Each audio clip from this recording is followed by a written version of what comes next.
This chapter addresses improving quality, safety, latency, and cost. The first principle is to diagnose the responsible failure before optimizing the system. A cheaper model migration may preserve average quality while doubling rare, unauthorized actions. That is a change in risk distribution, not an optimization. Before reverting the migration or rewriting prompts, ask why the assistant loses constraints in long buyer emails. If the diagnosis is wrong, the remedy will be wrong, and review, remediation, and trust failures can make the cheaper system more expensive. Begin by stating a falsifiable hypothesis. Treat every proposed improvement as a claim with an observable prediction. For the buyer email problem, begin by stating such a hypothesis. If long messages lose constraints because the extraction step does not preserve all normalized requirements, then replacing the extractor's unconstrained summary with a schema-validated constraint record will improve held-out constraint recall without changing the property search data source. This hypothesis is falsifiable because it names the suspected mechanism, the responsible component, the intervention, and the outcome. Improved formatting without improved constraint recall weakens it. Improvement only on the examples used to design the change does not establish general improvement. The responsible component may instead be retrieval, if the constraints are extracted correctly but omitted from the search query.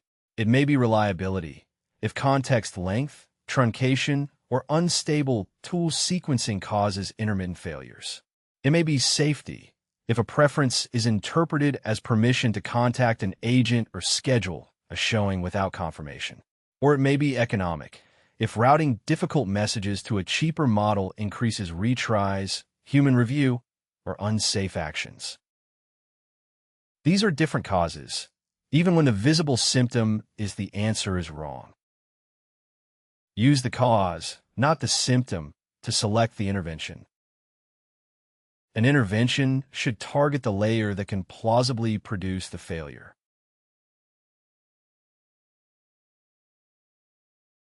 For specification failures, the expected behavior is ambiguous or inconsistent across labels.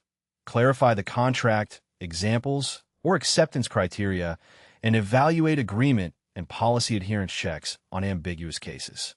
For information failures, the needed fact is absent, stale, or not retrieved. Improve ingestion, metadata, retrieval, or source selection, and evaluate retrieval coverage and answer support checks. For reliability failures, the same input produces intermittent omissions or tool errors. Add validation, retries with bounds, deterministic routing, or state checks, and evaluate repeatability, schema validity, and tool trace evaluators. For safety failures, the output crosses an authorization or privacy boundary. Add explicit permissions, confirmation gates, and deny by default tool policy. Then test unauthorized actions and adversarial boundary cases. For economic failures, quality is acceptable only at disproportionate latency or cost. Route by difficulty, cache safe work, reduce unnecessary calls, or change model allocation, and examine quality cost and latency distributions, not averages alone. The matrix is a decision aid, not a taxonomy of permanent ownership. A retrieval defect can expose a specification defect. A safety control can add latency. A cheaper route can increase reliability failures. Record the primary cause and the contributing causes, then test the intervention against each material risk. Return to the long buyer email. Suppose it says that the buyer wants a 2-bedroom home near transit, will not consider a basement, needs a home office, and cannot attend showings on weekday mornings. A summary that retains 2 bedrooms near transit may look reasonable while silently dropping the basement exclusion and scheduling constraint. The first artifact to inspect is the normalized buyer constraints record, not the final pros answer. If that record is complete, but the search request lacks the exclusion, the intervention belongs in query construction. If both are correct, but the assistant schedules a showing anyway, the intervention belongs in authorization policy and tool gating. A small boundary case prevents overgeneralization. A short email can also fail. I love this listing. Please schedule a showing tomorrow. May contain no search constraints at all, but it does contain a consequential action request. Length is therefore a hypothesis variable, not a diagnosis. The evaluation set must include short messages, long messages, conflicting requirements, corrections in later turns, and requests that sound like permission but are not explicit authorization under the application's contract. Choose the evaluators before changing the system. Before implementing the extraction change, select field-level constraint recall and precision, preservation of negation and numeric bounds, schema validity, downstream search correctness, and authorization regression evaluators. Include held-out examples that differ in wording, ordering, and message length from the design cases, while keeping production-like examples privacy-reviewed and representative of actual assistant inputs. Do not allow an aggregate score to hide a safety regression. Report results for long and short messages, explicit and implicit constraints, single-turn and corrected multi-turn requests, and informational and action-taking requests. An LLM-Judge can help triage qualitative differences, but its rationale does not prove correctness or private reasoning. Acceptance should use reference labels, tool traces, policy checks, and independently observable outcomes.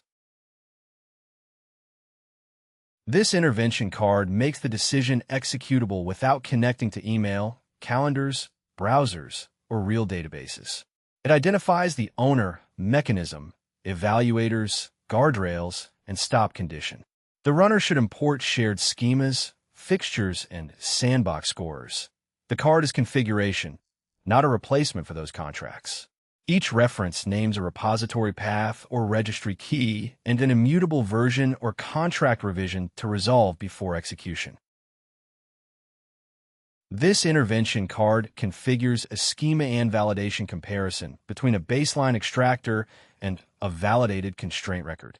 It states the hypothesis, identifies contracts and pinned evaluators, requires message length, correction, and action request slices, and uses sandbox components without real credentials or network access. Its evaluators cover constraint recall, negation and bounds, authorization safety, and schema validity. The decision rule permits shipping only with recall non-regression, 0 unauthorized actions, and a valid record rate of 1.0. It stops for any unauthorized action or evaluator non-determinism. Artifacts, the runner manifest, and required reference resolution validation are also specified. The corrected card is valid YAML because its decision rule aligns with the top-level structure and its references include repository URIs and revisions. A runner can reject it before execution when a reference or revision is unavailable, a comparator is unsupported, or a contract does not match the experiment schema. The thresholds are explicit. Constraint recall and boundary performance use referenced margin policies. Unauthorized actions must equal 0, and schema validity must equal 1.0. Assuming the companion repository contains the reference revisions, a clean validation run produces a deterministic report of loading, YAML parsing, contract and evaluator resolution, sandbox resolution, criteria validation, required slice validation, and execution car acceptance. This validation output shows that loading and parsing passed, all 4 contracts and evaluators resolved, all 3 sandbox components resolved with network access and real credentials disabled, all 7 criteria and 4 required slices validated, and the experiment card was accepted for execution. The output establishes only structural executability and successful resolution of references and decision criteria. It does not show that the treatment improved the assistant. If a reference or revision is unavailable, the runner must reject the card and name the unresolved reference rather than substituting an unpinned scorer, toy schema, or different fixture. The clean environment validation job should also record the exact parser and dependency versions. The expected deterministic result is a validated experiment card. A test runner can load it, resolve shared dataset and scorer identifiers, and reject it when a required evaluator or safety stop condition is missing. The card does not prove that the treatment works. It makes the intended claim, ownership, comparison, and decision boundary inspectable before the system changes. Prove improvement beyond the pilot set. Run control and treatment on the same held-out cases, then inspect failures rather than only the aggregate. If recall rises because the extractor invents constraints, the intervention has failed despite a favorable score. If safety remains unchanged on the sandbox suite, but tool traces reveal more retries, measure the reliability and economic consequences. If a cheaper model caused rare, unauthorized actions, a cascade may still be viable only if routing preserves the safety gate and difficult or action-taking requests receive stricter evaluation. The evidence supports a bounded decision about whether this specific intervention should advance under these datasets, evaluators, and stop conditions. It cannot establish universal superiority, guarantee production behavior under distribution shift, or show that an average cost reduction is safe for every workflow. Those claims require continued production monitoring, reviewed incidents, and refreshed held-out tests. For the real estate assistant, the measured improvement memo should state the diagnosed cause, change constraint extraction schema and validation contract, control and treatment results by slice, safety and latency effects, unresolved failures, and the rollout decision. Over the next 90 days, the program follows the 4 illustrative stages shown. This is not a guaranteed schedule. AI engineers own the mechanism and integration. Evaluation engineers own evidence quality, platform engineers own repeatable execution, product engineers own acceptance criteria, and safety engineers own boundary tests. The artifact brings these responsibilities into one falsifiable decision rather than a post hoc argument. The durable rule assigns each failure type a corresponding remedy. Specification failures need clearer contracts. Information failures need better evidence. Reliability failures need controlled execution, safety failures need enforceable boundaries, and economic failures need measure allocation. Diagnose first. Optimize only after the evaluator can tell you what improved and what became worse. Prompt and schema improvements. For the cumulative real estate assistant, tighten the extraction prompt and schema when the buyer constraint extractor has enough information but still confuses preferences, exclusions, unknowns, or permissions. A missed preference may waste a recommendation, while an invented permission or incorrectly inferred constraint can expose information or trigger an action the user did not authorize. Because a cheaper model may preserve average extraction quality while doubling rare unauthorized actions, the contract must be executable enough for evaluation to distinguish them. Convert the diagnosed specification failure into a contract that defines how the assistant interprets information and shapes its response. A prompt or schema change is appropriate when the evaluator shows a specification failure. The input contains enough information, but the assistant is not told precisely how to interpret it or what shape of answer to produce. The remedy has 3 parts. Explicit instructions state precedents, allowed interpretations, defaults, and refusal behavior. Selective examples show the distinctions that repeatedly confuse the system, and constrained outputs require a type structure that downstream code can validate. For buyer constraint extraction, record only constraints supported by the current conversation. Preserve the distinction between a requirement and a preference. Represent unknown information as unknown rather than guessing, and never convert discussion of a neighborhood or property into authorization to contact an agent, seller, lender, or listing service. The schema can separate must_have, nice_have, excluded, and unknown, while a distinct permissions field records whether external action was requested. Specific rules are more useful than general instructions, such as be accurate. They give the evaluator observable failure categories and give application code a stable boundary. The repository artifact is the constraint extraction prompt, its versioned output schema, and the validator contract, not the retrieval corpus or the tool sandbox. Remove contradictions before adding examples. Contradictory instructions can accumulate across prompts, developer messages, examples, product requirements, and schemas. One instruction may require clarification when information is missing, while another requires a complete structured result on every turn. A prohibition on inference may conflict with an example that infers a budget range, and a preference classification may conflict with a schema that places the condition beside non-negotiable requirements. Resolve conflicts explicitly by defining instruction precedents, distinguishing extraction from recommendation, and specifying how a change preference updates the constraint set. If the buyer first says at least 2 bedrooms and later says 1 bedroom is fine if it has a separate office, apply the stated revision rather than preserving both as simultaneous requirements. If the buyer says, "I'd love a short commute," record the preference without inventing a travel time threshold. Ambiguous field names can hide multiple meanings. Use names such as max_purchase_price, target_neighborhoods, commute_constraint, and negotiability to make the contract explicit. Store provenance, such as a turn identifier or quoted span, when the application needs to explain or review an extraction. Provenance supports auditing, but it does not prove the interpretation is correct. Examples should clarify decision boundaries rather than collect only successful, typical cases. For this assistant, useful examples show where a decision changes between related interpretations. Under $800,000 should become a maximum price. Around $800,000 should instead become a target with negotiability, not a hard ceiling.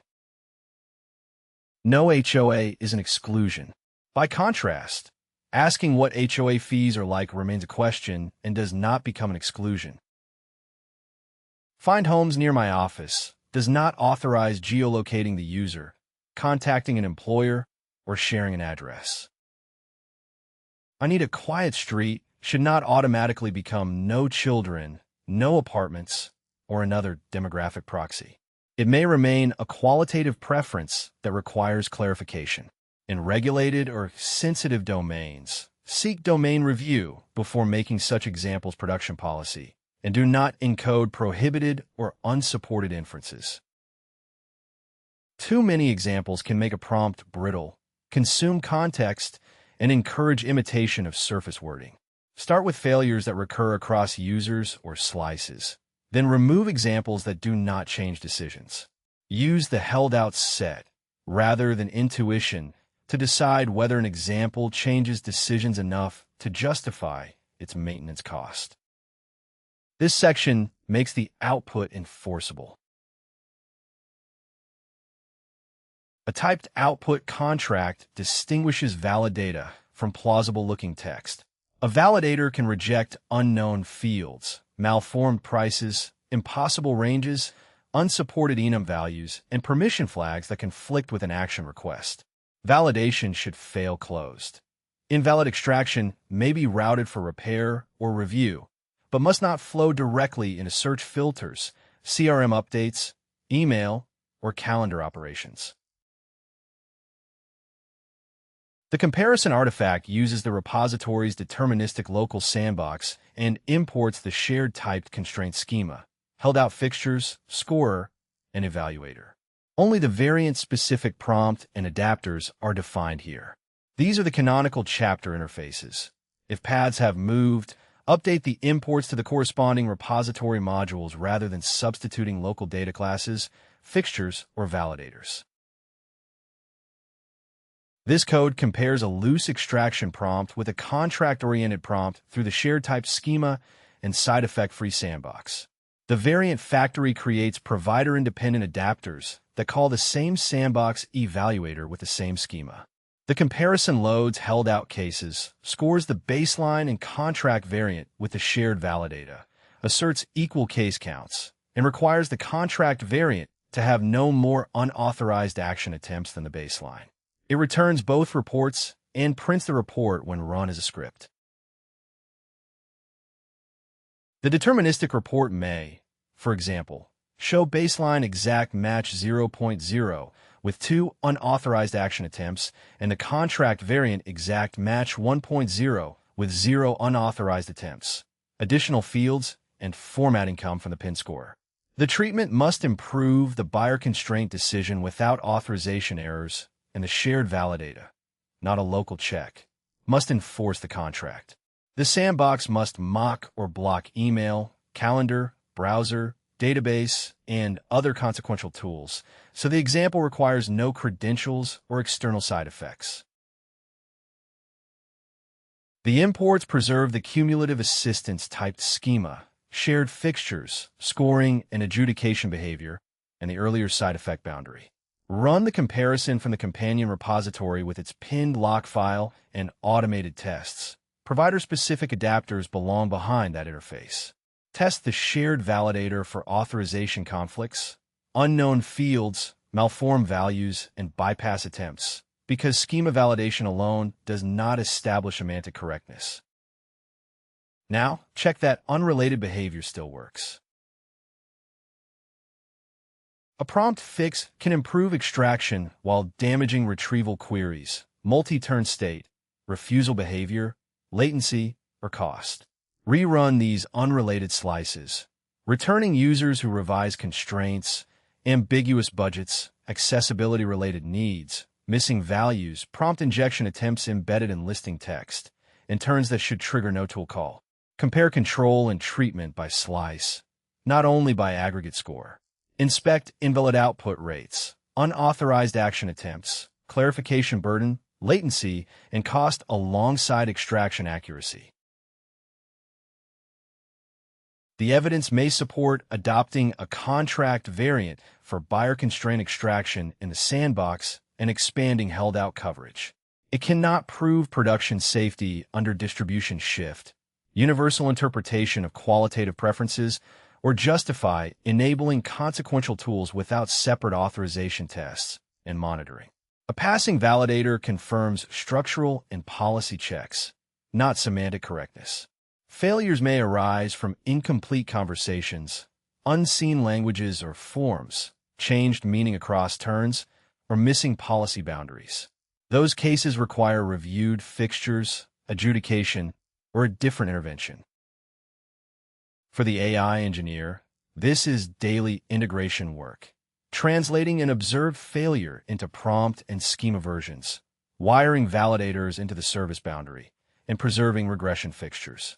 Evaluation engineers maintain the slice definitions and adjudication rules. Platform engineers make the comparison reproducible. Safety engineers supply boundary cases. The shared artifact is the intervention matrix entry linked to a prompt diff, schema diff, held-out report, and rollout decision. The measured improvement memo should record the diagnosed specification cause, the changed artifacts, control and treatment results, safety and latency effects, unresolved failures, and the decision. Over the next 90 days, promote recurring reviewed failures into privacy-safe fixtures, add regression gates for extraction and authorization, and revisit routing only after quality, review burden, latency, and cost remain visible together. The durable takeaway is practical. Clarify the contract, constrain the output, validate at the boundary, and retest slices that were never supposed to change. Retrieval and context improvements. A cheaper model can preserve the assistant's average policy answer score while doubling rare unauthorized actions. That is not a successful optimization. In the real estate assistant, a response that cites the right disclosure but exposes an internal underwriting note is more serious than several ordinary answers that are merely less fluent. Retrieval improvements therefore begin with the evidence contract, not with a larger prompt or a new model. Diagnose the evidence failure before changing retrieval. A retrieval intervention should name the failure it is meant to remove: missing evidence, stale evidence, ineligible evidence, unauthorized context, or evidence that was available but ranked or packed poorly. These causes can look identical at the generation boundary. The answer is wrong is not yet a retrieval diagnosis. Use distinct controls when recording each failing case. Source eligibility asks whether a document may enter the candidate set. Check its identity, audience, jurisdiction, revision, and source policy. Ingestion metadata and retrieval filtering own this control. Context authorization asks whether a technically retrievable passage may be placed in the model context for this request. Test it separately from source eligibility at the retrieval to generation boundary. Claim verification checks whether the selected passage supports the claim, including its qualification, exception, and effective date. Citation evaluation and answer verification own this control. Action authorization asks whether the assistant may take a consequential action after producing or verifying an answer. This belongs to workflow and verification controls in Section 12.4, not to retrieval alone. For each failing case, record the user's identity and authorized scope, the policy version in force, the documents that should have been source eligible, the documents actually retrieved and their ranks, the chunks admitted to context, and the citations returned. This separates the evidence questions involved in the failure. A missing failure asks whether the corpus contains the controlling policy or a required exception. A stale failure asks whether an older policy version was retrieved ahead of the current one.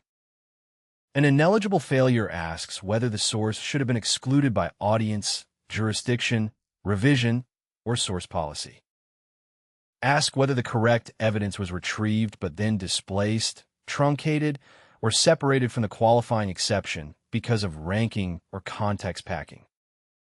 The intervention matrix connects each diagnosis to one changed artifact, one held-out slice, and one safety check. The check must be identified as concerning source eligibility, context authorization, claim verification, or, when the workflow continues beyond answering, action authorization. This prevents retrieval work from becoming untracked tuning. Improve the evidence before improving the prompt. Source data is often the highest leverage intervention. At ingestion, normalize document identifiers, ownership, effective dates, supersession relationships, jurisdiction, audience, and access labels. Preserve section headings and exception boundaries. When auditability matters, mark withdrawn material instead of silently deleting it. Split documents at semantic boundaries, such as a rule and its exception, rather than only by fixed character count. Store enough provenance to reconstruct which source revision produced each chunk. A generation prompt cannot repair a corpus that lacks the controlling policy, collapses an exception into an unrelated chunk, or mixes public guidance with restricted notes. A prompt also should not infer whether an old document remains authoritative. Those decisions belong in ingestion metadata and retrieval policy. Source eligibility is necessary, but it does not establish context authorization. A source may be eligible for a user's role, while a particular passage still needs an additional boundary check before entering context. For the question, what disclosures are required for this listing? If the corpus contains current and archive policies, leave the prompt unchanged. Instead, encode effective dates and supersession. Test that the archive chunk is excluded or clearly subordinated, and verify that the answer cites the current source. The changed artifact is the versioned corpus manifest and its ingestion test. Claim verification checks whether the citation supports the disclosure claim, while action authorization remains outside this answering intervention. Tune the retrieval path in controlled steps. Once source data is trustworthy, tune the path in an interpretable order. query formulation, source eligibility filters, chunk boundaries, candidate count, re-ranking, context authorization checks, and context packing.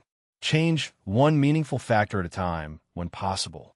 A rewritten query can improve recall while removing a jurisdictional qualifier. A broad eligibility filter can recover needed evidence while admitting an unsuitable source. Larger chunks can preserve exceptions while consuming context needed for the primary rule. Re-ranking can improve topical relevance, but move a caveat too far from the claim it limits. Use retrieval-specific slices rather than relying only on end-to-end answer scores.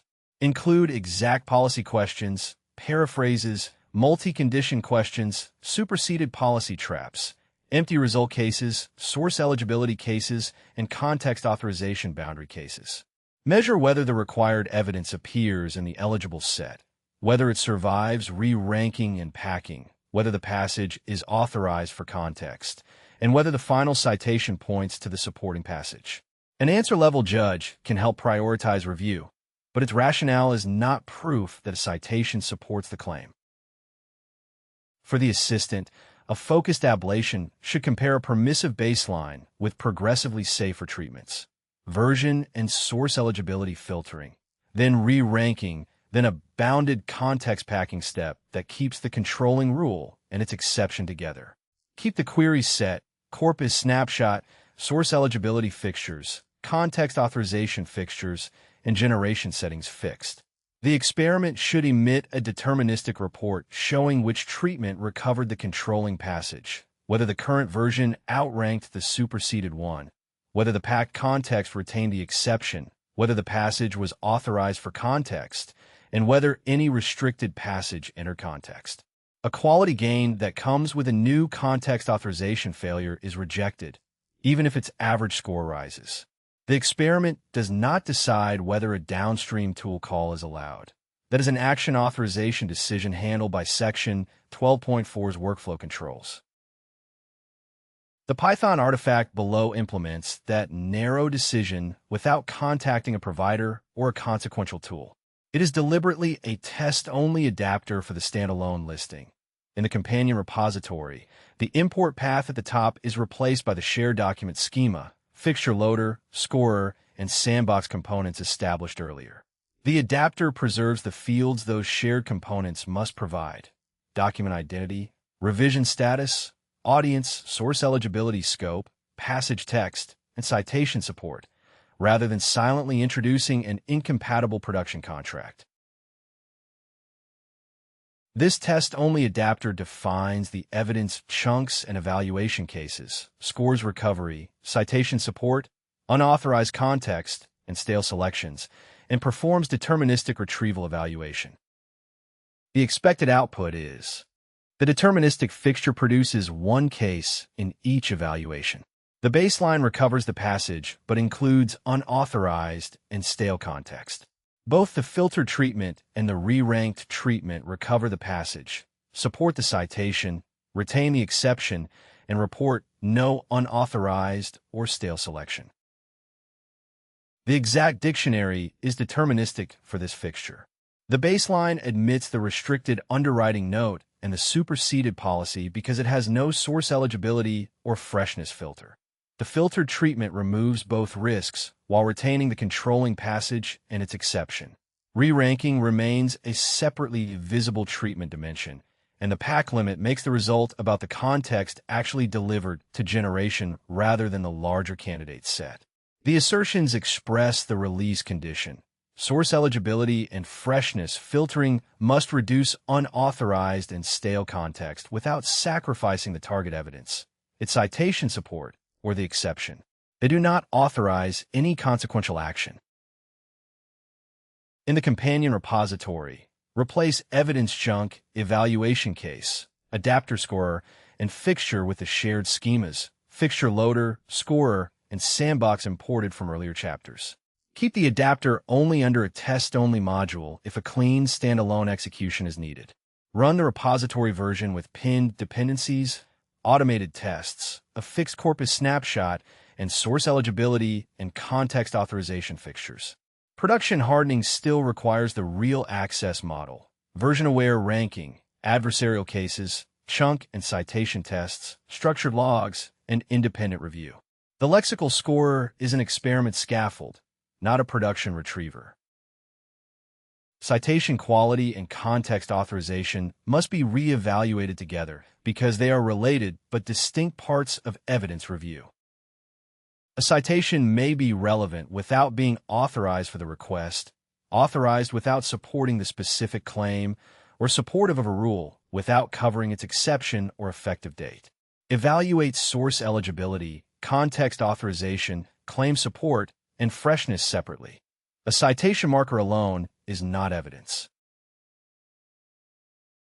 A public policy page may fit a general disclosure question, while an internal transaction checklist may fit an employee-only workflow. Restricting retrieval to public documents can prevent unauthorized context, but leave an authorized employee's answer incomplete. Keep the filter, make identity, role, jurisdiction, document audience, and context policy explicit, and test both access paths.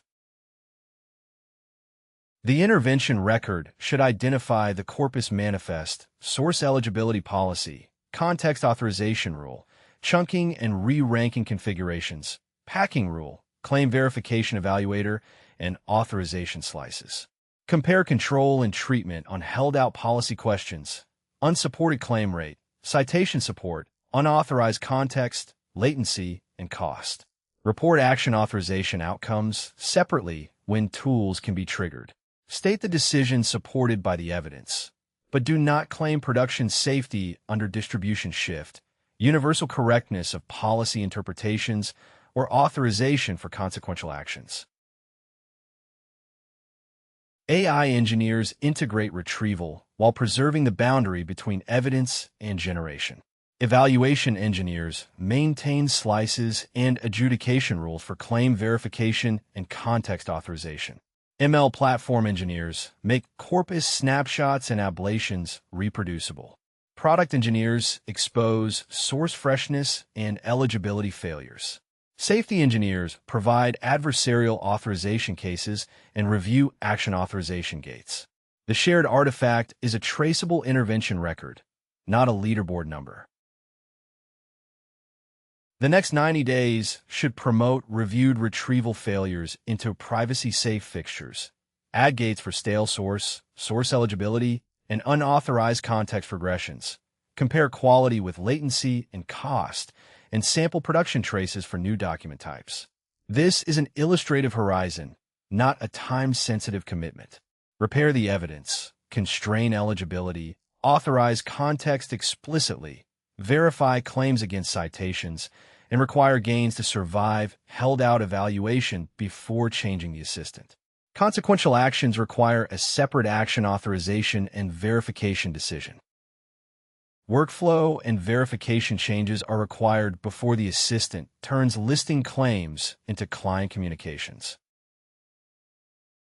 A listing claim should be verified before the assistant turns it into a client email. Otherwise, a cheaper model migration may look successful because average answer quality remains steady while rare unauthorized actions increase. A hypothetical twofold increase illustrates the consequence, but it is not a measured result. A client could receive a confidence statement that a listing permits a use, includes an amenity, or satisfies a transaction condition that the source does not establish.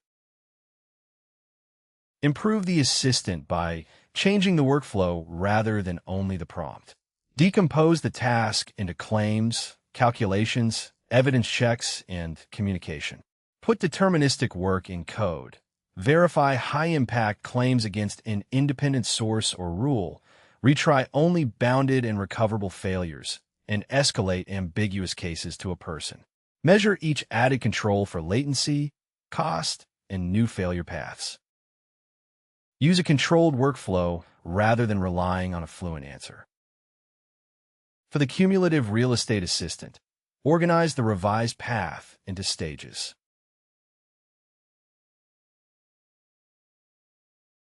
The workflow moves through 5 stages. First, extract atomic claims and required fields instead of generating an answer from retrieved context. Next, parse prices, dates, units, and enumerations in code instead of having the model compare values and formats. Then check each high-impact claim against an eligible source. Draft only after verification and route uncertainty to review. Finally, use bounded retries, timeouts, and explicit terminal states instead of retrying broadly when a step fails. This workflow decomposes risk. The model can extract a candidate claim or draft neutral prose, while deterministic code handles arithmetic, normalization, schema validation, and policy predicates. Apply the strongest verification where an error could change a client decision or trigger an external action. In the listing scenario, first extract claims such as 2 parking spaces, pets allowed, and availability on June 1st. Normalize the date and quantity. Then check the claims against the canonical versioned listing record and the independent policy or authorization evidence exposed by the shared adapter. Treat a missing field as unknown rather than no. Treat a contradiction as a review condition rather than smoothing it over. Only verified high-impact claims enter the client email template. The next section addresses how to put computation behind explicit interfaces. Normalization belongs in code, so equivalent representations do not depend on wording. Convert prices such as $1.2 million and $1,200,000 US, dates in different formats, area units, Boolean amenities, and enumerated transaction states into canonical representations before comparison. Record both the normalized value and the original text, so a reviewer can reconstruct the decision. Treat parsing failure and ambiguity as states, not invitations for the model to guess. The companion repository artifact consumes, rather than replaces, the canonical shared components established in Section 12.3. It imports the existing claim, listing record, fixture loader, shared scorer, and non-delivering draft sync. It does not define fallback schemas, duplicate adapters, or alternate fixtures on the cumulative execution path. Provider-specific retrieval and payload conversion remain isolated inside the canonical adapter. If those imports are unavailable, the artifact must fail clearly. It must not silently substitute a toy implementation. The normalization boundary preserves 4 things for every value: the original text, the canonical value, parse status, and an ambiguity or unknown reason.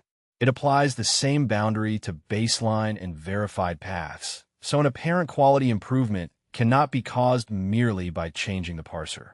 The comparison is deliberately end-to-end. Each workflow extracts or receives claims, verifies them, decides whether to draft, and is scored against the shared fixture outcomes while recording elapsed time, review or block decisions, and failures. This code implements the canonical normalization, verification, workflow, and comparison path. It preserves original text, canonical values, parse status, and reasons in normalized value. Verification distinguishes review, rejection, and verification outcomes using canonical record data and independent evidence. High-impact claims that are not verified block drafting, while verified claims are saved through the non-delivering draft sync. The run records latency, retries, blocked status, and failures, then compares baseline and verified workflows over loaded fixtures and scores the resulting rows. The canonical fixture loader supplies the earlier chapter's versioned listing records, client address, source eligibility metadata, and independent evidence boundary. The shared claim contract carries field, value, and impact, and draft sync records drafts without sending them. Tests in the companion repository should cover normalization, unknown and ambiguous values, contradictions, stale or ineligible evidence, high-impact blocking, verified drafting, baseline versus verified scoring, and transient versus non-retriable failures. The cumulative artifact must be run in the pinned clean environment. Repository-specific imports and signatures must be checked rather than simulated with fallback classes. A clean run should report a deterministic comparison. Any numerical output shown in documentation must be copied from the pinned companion repository execution record, not invented. The report should retain a fixed denominator and include blocked, failed, and difficult cases. Verification may eliminate unsupported claims on a fixture while adding latency in review work. That result does not establish improvement on every production slice. Verification is evidence, not another opinion. Independent evidence should differ meaningfully from the generation path. Repeating the same model call with a different prompt is not independent verification. Better checks include a versioned listing record, a structured transaction database, a deterministic policy rule, or a separately maintained source whose authorization and freshness are known. For a high-impact claim, preserve the source identifier, retrieval timestamp, applicable version, normalized value, and verification status in the trace. A small boundary case prevents overgeneralization. If the listing record says pets allowed, but a building policy limits the number or type of pets, the listing claim may be locally true yet insufficient for the client's actual question. Verification must check scope, not merely matching words. Conversely, a low-impact stylistic statement, such as "the home feels bright," may warrant no deterministic predicate. Forcing every sentence through a rigid verifier adds friction without proportional risk reduction. Retry a timeout or a transient service failure only through the canonical bounded retry policy with a small configured limit, deadline, and idempotency key. Do not retry contradictions, authorization failures, malformed records, or missing evidence. Resolve those states instead. If verification remains uncertain, create a review task containing the claim, evidence, conflict, and proposed next action with a defined resolver, permitted evidence, and privacy-safe fixture outcome. Every control has costs and failure modes. Measure verification and generation latency separately, along with total latency, retry count, review rate, draft block rate, source outages, stale source detections, false escalations, unsupported claim rate, and unauthorized action rate. A control is not a production improvement if it makes the assistant unusably slow or silently drops difficult cases from the denominator. The memo should state the intervention, control, and treatment definitions, held out slices, verification coverage, regression results, latency, and cost changes, and unresolved risks. It may support a scoped adoption decision, but it cannot prove universal correctness, safety under distribution shift, or authorization for consequential action without required controls. Real estate examples also require privacy, representativeness, and fair housing review. This is shared daily work. AI engineers integrate the stage without weakening tool boundaries. Evaluation engineers maintain fixtures and adjudication rules. Platform engineers preserve version traces and repeatable runs. Product engineers expose blocked and stale states. And safety engineers probe unauthorized action paths. The deliverable is a traceable intervention record, not a reassuring average. Over 90 days, promote reviewed verification failures into privacy-safe fixtures. Add held-out gates for missing and contradictory evidence. Sample production traces for new listing formats. And remeasure latency and cost after each control change. The durable approach is to decompose risky work, compute and normalize deterministically, verify consequential claims independently, retry only recoverable failures, and escalate uncertainty before fluent prose becomes external action. The discussion now turns to model selection and fine-tuning. 3 candidate models are tested on the assistant's actual intent classification and email composition fixtures. Although the cheaper model preserves the overall score and reduces median latency, its slice report doubles rare unauthorized action proposals involving scheduling, sending, or updating records without required confirmation. A model change is not an upgrade until its worst relevant failures remain within the system's safety budget. The next decision is to choose an intervention that matches the diagnosed failure. Model selection concerns the whole application.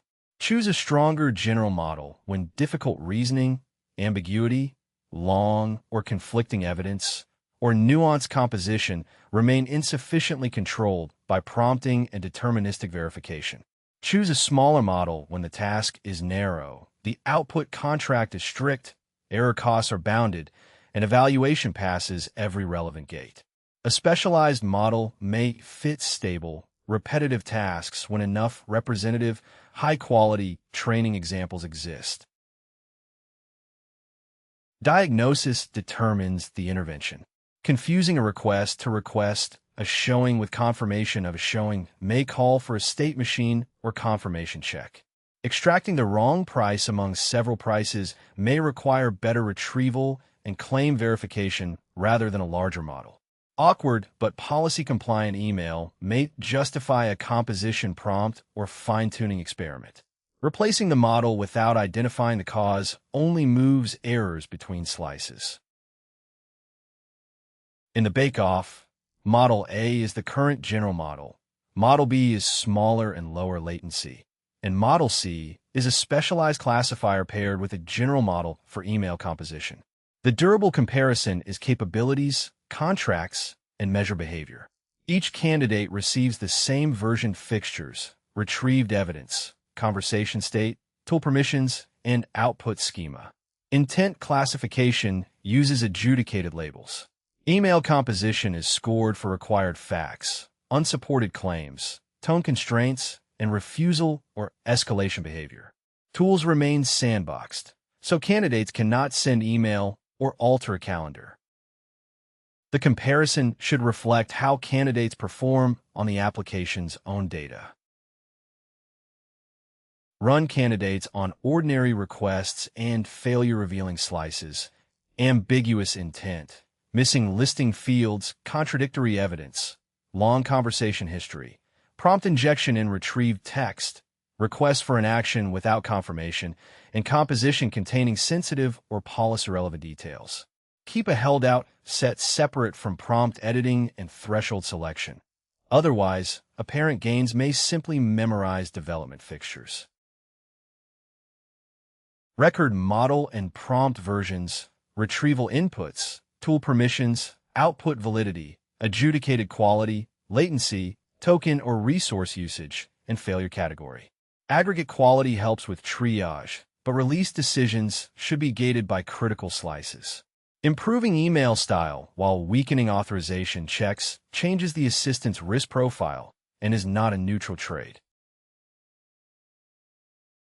Model B wins on median latency and estimated inference cost, while Model A is more reliable on contradictory listing evidence. Model C handles routine intents cleanly, but loses its advantage when the taxonomy changes or a request contains two intents. Therefore, use the specialized classifier only where its contract is stable, retain a stronger composition path for evidence-heavy emails, and do not approve Model B for action-capable flows until its authorization slice is explained and controlled. Use latency and cost as evidence within the application's constraints. Measure latency both where the user experiences it and at each available component. Queuing, retrieval, model generation, verification, and tool simulation. Report distributions or name percentiles consistently rather than only averages. Calculate cost from the same workload definition and version assumptions, keeping volatile pricing, discounts, and model behavior in a check companion configuration. Failure slices need separate inspection. A candidate may be faster because it produces shorter answers, skips evidence, or fails early while falsely presenting an incomplete state as complete. Check invalid structured output, unsupported claims, missing escalation, unauthorized tool proposals, and stale or contradictory evidence separately. LLM-Judge rationales can help locate examples, but they are not proof of correctness or private reasoning. Human adjudication and deterministic checks remain necessary for release-critical claims. Fine-tuning fits best when the problem and its objective are stable. Fine-tuning does not replace an unclear objective or weak data. First, define the target behavior. Lock the output contract. Establish representative training and held-out sets. Remove duplicates and privacy-sensitive material, and document label disagreements. The examples must teach the intended behavior rather than annotator shortcuts, outdated policy, or accidental correlations. A task with weekly changes to its taxonomy, tool policy, or required fields is a poor first candidate. Fine-tuning may help a stable intent classifier with sufficient reviewed examples, but it is less compelling when errors come from missing retrieval evidence, authorization state, changing policy, or deterministic transformation that belongs outside the model. For the real estate assistance email writer, do not fine-tune the model to invent confidence around incomplete listing data. Make missing evidence explicit and route uncertainty through the established controls. Keep a base model available so specialized or fine-tuned paths can be rolled back. Every specialized or fine-tuned path needs a rollback plan. Keep the base model available behind the same input and output contract. Preserve the old prompt and evaluation snapshot, and define fallback conditions for invalid schemas, low reviewed confidence, unseen intents, policy-sensitive content, repeated verification disagreement, or material increases in critical failure slices. Fallback must not bypass authorization or verification. It should create a traceable state such as needs review, not an unexamined external action. For example, a small model may correctly classify a request to see a house on Saturday in isolation, yet misclassify a later request asking about Saturday availability while explicitly saying not to book anything after an earlier showing request. The appropriate response may be explicit state tracking and a confirmation gate. Model capability cannot repair an ambiguous application contract.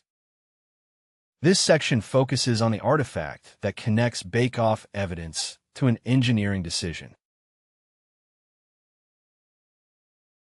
The provider-neutral bake-off report and Pareto table record each candidate's intent accuracy, email composition quality, quality gates, critical slice failures, repeated run latency distribution, cost assumptions, fallback status, release decision, and unresolved risks. They change model routing and evaluation configuration, not the tool sandbox or authorization contract. A measured memo can turn that evidence into a scoped routing decision. For example, route routine intent classification to Model C, retain Model A for evidence-heavy composition, and keep Model B in shadow evaluation pending remediation of unauthorized action regressions. It should also identify control and treatment, held-out slices, verification coverage, and regression results.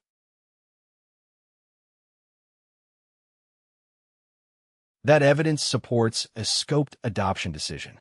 It cannot establish safety under distribution shift, prove correctness for every listing interpretation, justify a consequential action without human and domain controls, or make a fine-tuning investment worthwhile when the objective and data are unstable.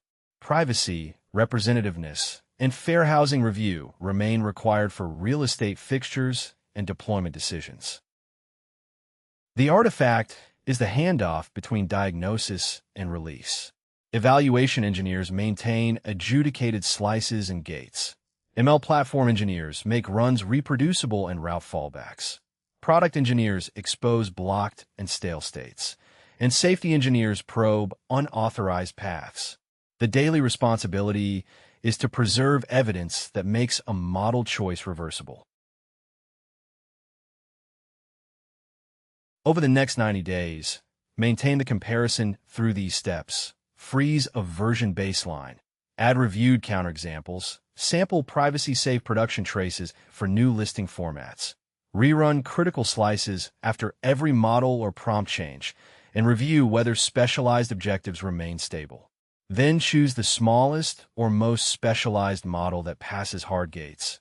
Use a stronger model where diagnosed complexity demands it. Fine-tune only stable high-quality tasks, and keep a tested base model fallback whenever the evidence is incomplete. This section presents a reproducible bake-off artifact.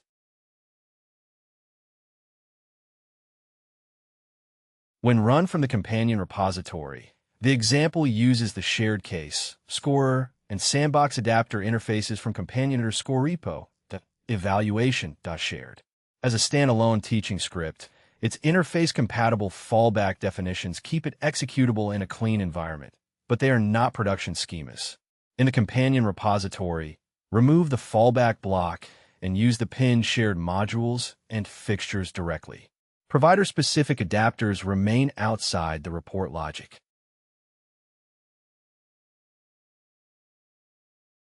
The example evaluates intent classification and email composition separately. Composition checks consume the expected facts and check unsupported claims, tone, and escalation. Authorization proposals are scored as a critical failure even when the text quality score is high. Latency is generated by repeated deterministic sandbox runs and reported as a median of those runs. The cost units are transparent workload assumptions, not provider prices. This complete program evaluates models A, B, and C through the provider-neutral sandbox adapter, producing intent accuracy, email quality, critical failures, median latency, cost units, and gate status. Main calls evaluate for each model, prints the resulting comparison rows, asserts that model B fails the gate, and asserts that Pareto retains A, B, and C. Evaluate iterates through the cases, calls adapter.predict, updates intent, email, and critical failure counts, derives the scores and gate result, and returns a result. Predict branches by model.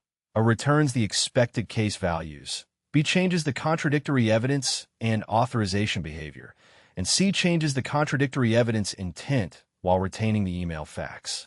Pareto removes candidates dominated on both quality dimensions, latency, and cost. Expected output is a 3-row deterministic table with separate intent and email scores. Model B has the lowest median latency and cost, but fails the gate because its critical failure count is non-zero. Model C preserves the email composition path, but does not pass the contradictory evidence intent slice in this deliberately small fixture. The Pareto assertion keeps all 3 candidates because each represents a different quality, latency, cost trade-off. It does not declare any candidate safe. In the companion repository, the shared fixture loader and scorer replace the local compatibility definitions while preserving these method signatures and assertions. Production hardening requires pinned dependencies, repository-level schemas and fixtures, real measured timing and cost inputs, statistical review of denominators and uncertainty, automated tests for every scorer, trace retention with privacy controls, and provider adapters tested separately. No real credentials or consequential side effect belong in this experiment. Token, cache, and batch optimization. A real estate assistant can spend most of each request rereading the same policy bundle. Disclosure rules, escalation instructions, tool permissions, and output constraints. Removing that repetition may lower inference expense immediately. But a cheaper request is not an improvement if a rare conversation then authorizes an action that should have remained in the sandbox. The practical objective is therefore not use fewer tokens. It is remove avoidable work while preserving the evaluated safety and quality gates. Account for the request before optimizing it. Start with a token ledger, not a provider invoice. Record input and output tokens separately for each meaningful component. System instructions, stable policy context, retrieve documents, conversation history, tool schemas, user content, generated answer, and evaluator prompts. Aggregate by route, model, tenant, or product surface where appropriate, and failure class. A single average hides the expensive path and the dangerous path. For a request, let $$ be uncached input tokens, $H cached input tokens, SOS output tokens, and $$ evaluator tokens. Let $_U$, $$H$, $$, and $$ be the corresponding prices or internal cost rates, expressed in one consistent cost unit. Then the modeled total is. The modeled total request cost is C equals UP_U plus HP_H plus OP_O plus EP_E.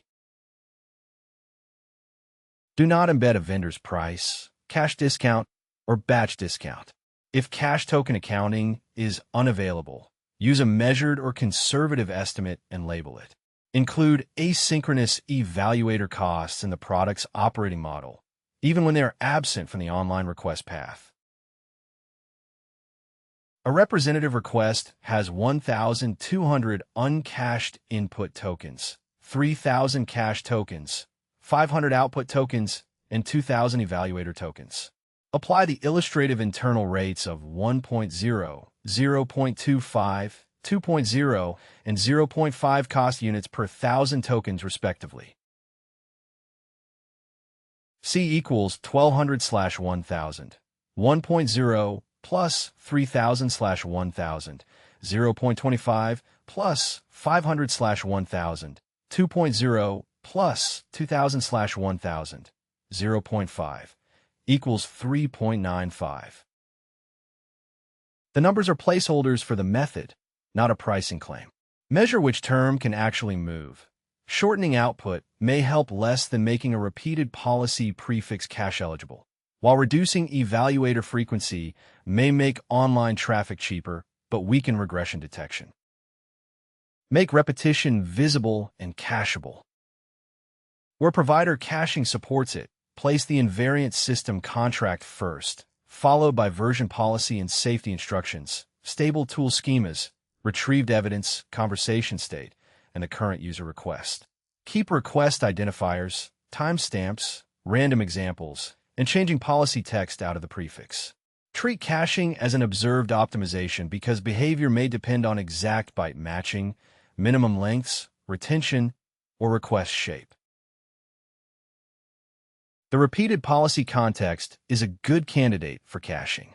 Keep its sandbox tool contract stable while listing data, user preferences, and the current dialog remain variable. The request builder should emit the same canonical policy prefix for equivalent policy versions, record the intended prefix hash, and record actual usage metadata when available. A cache hit only changes how repeated computation is accounted for. It is not evidence that the policy was correct. Batch work that does not need an immediate answer. Offline evaluation, replay, embedding refreshes, prompt comparisons, and judge-based grading usually do not need interactive latency. Batch them by experiment, model, prompt version, or dataset shard. Batching can reduce orchestration overhead and simplify capacity planning, but its economic effect depends on the provider, workload, queuing behavior, and current terms. Measure completion delay as well as token cost, because a delayed evaluation can miss a release gate. Keep online safety checks and consequential authorization checks in the synchronous path. The assistant may batch nightly replay of rental policy questions, but it should not postpone the check that determines whether a proposed email, calendar event, or database mutation is permitted in the sandbox. Trim context only after measuring what it protects. Context trimming is a quality intervention, not a formatting exercise. Remove duplicated instructions, stale turns, superseded retrieval results, and irrelevant tool descriptions. Then rerun the held-out set with slice-level scores. Preserve evidence needed for citations, policy exceptions, tool arguments, and multi-turn commitments. Compare average answer quality with critical failures, unsupported claims, refusal behavior, retrieval attribution, and unauthorized action attempts. A small boundary case prevents overgeneralization. Two listings may share an identical property type and price range. Yet one may carry a policy exception that changes what the assistant can say or do. A frequency-based truncator can discard that exception as rare. The token reduction is real, but the intervention is unacceptable if the rare slice contains the safety-critical behavior. Retain protected fields or use a structured summary whose tests explicitly preserve exceptions. For the assistant, the artifact that changes is the optimization notebook and its accompanying intervention matrix. The notebook records component token counts, cache eligibility, batch status, quality deltas, and cost estimates. The matrix links each diagnosed failure cause to an intervention, owner, gate, and rollback condition. Promote the final policy context change only when the held-out evaluation shows no unacceptable regression and production traces confirm that the expected component reduction occurred. This block accounts for cost units from usage and rates, validates numeric and non-negative inputs, summarizes usage records, tests the accounting behavior, and reports baseline, optimized, batched, cash savings, and total savings values. Usage and rates provide the inputs. Cost_units validates token counts and rates, applies the batch evaluator multiplier when batched is true, and returns the weighted total divided by 1,000. Summarize materializes rows once, validates each usage record, accumulates field totals, and calls cost_units.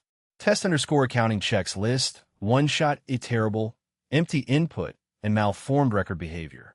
The main block compares baseline and optimized usage, calls cost_units with and without batching, runs the tests, checks the optimized cost, and prints the reported values.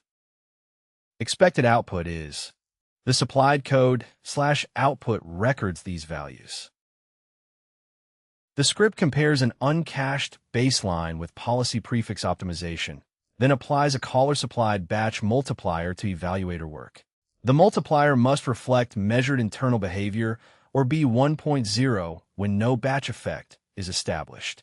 Cash savings are the baseline to optimized difference, while total savings also includes modeled evaluator batching.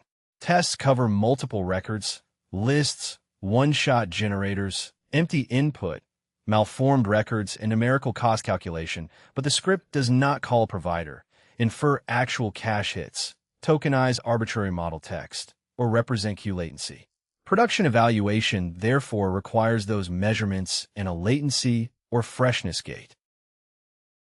Production replaces the usage fixture with validated provider telemetry, pins the tokenizer and dependencies where tokenization is required, tests aggregation with empty and malformed records, and keeps provider adapters outside the durable cost model. Credentials must not be placed in the notebook. Consequential tool traces should use the existing repository schemas and sandbox fixtures. These techniques cannot prove that a cheaper configuration is safer, and an LLM-Judge's rationale cannot establish correctness. Cache eligibility may change, batch queues may alter latency, tokenizers may differ, and context trimming can shift errors into underrepresented slices. The evidence supports only a bounded decision about whether a specified intervention reduced measured expense under specified workloads without violating specified quality and safety gates. It does not support extrapolating savings to every provider, traffic pattern, or future model.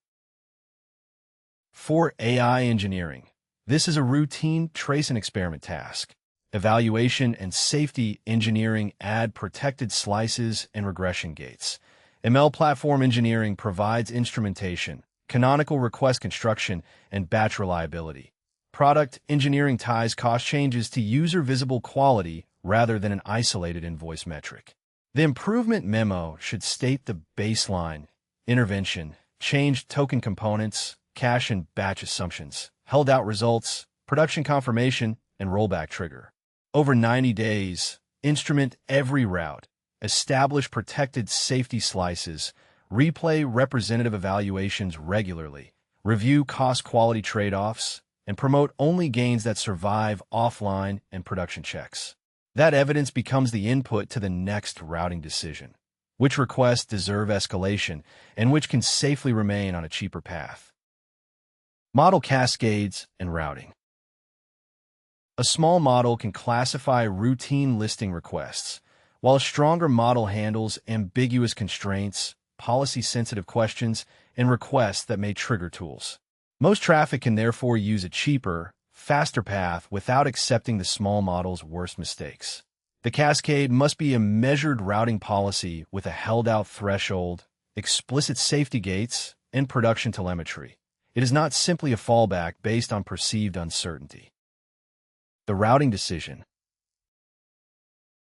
Classify the request into a structured intent. A short request may remain with the small model when classification is confident and no unresolved constraints are present. Ambiguous, sensitive, or likely unauthorized requests should move to the stronger model and possibly a safety or human review path. The cascade has two jobs: exploit easy cases and protect the tail.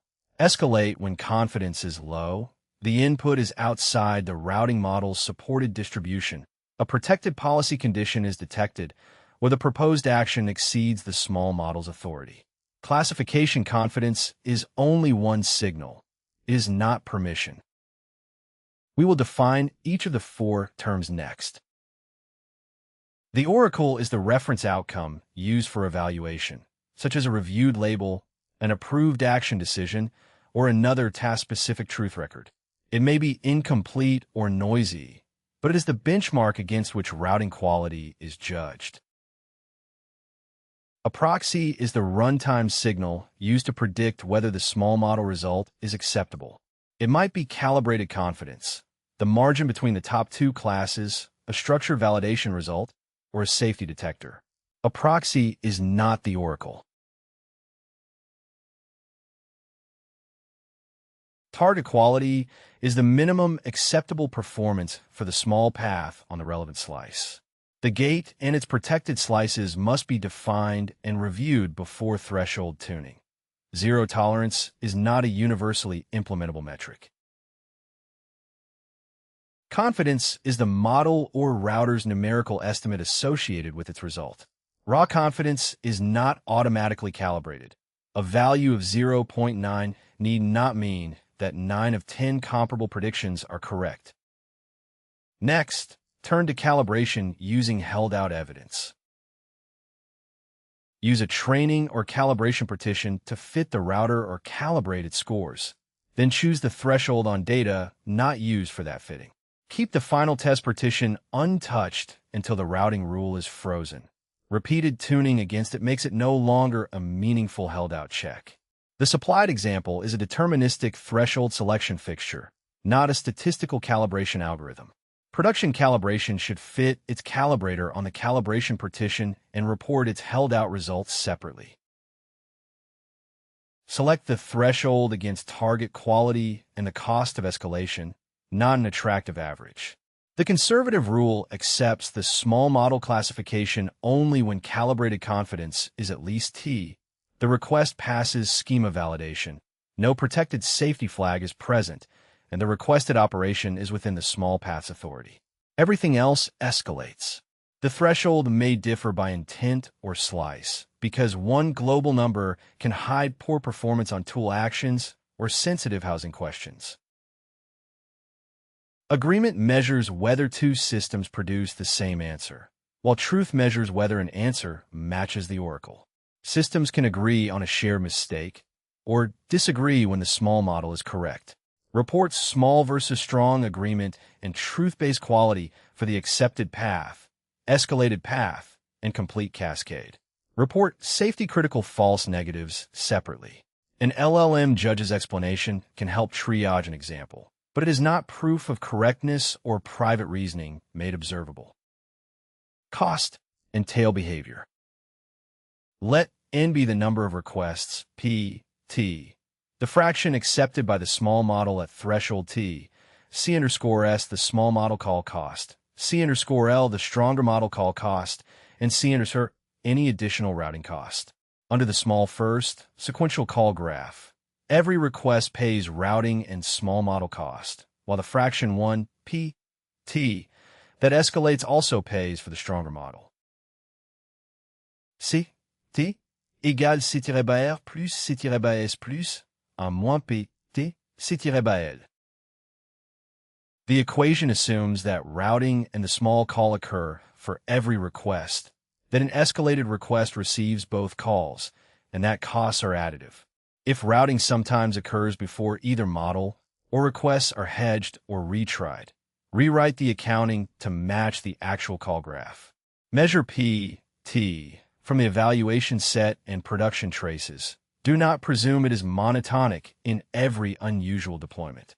If C_R equals 0.01, C_S equals 0.10, C_L equals 1.00, and the threshold accepts 80% of requests, the expected cost is 0.01 plus 0.10 plus 0.20, 1.00, equals 0.31 cost units per request.